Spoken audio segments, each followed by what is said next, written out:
ضلع ہنزا میں lock down سے متاثر ہونے والے مستحق غریب اور معذور افراد میں پاک آرمی کی جانب سے ریلیف تقسیم کرنے کا سلسلہ جاری ہے۔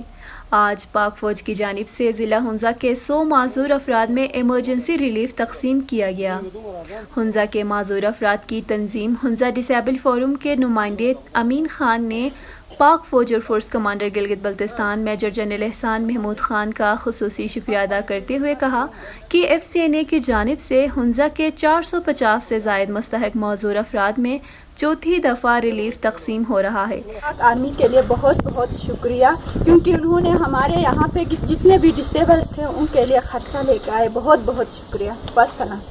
اس مشکل وقت میں پاک آرمی کی جانب سے امداد پر ہم پاک فوج کا شکریہ ادا کرتے ہیں۔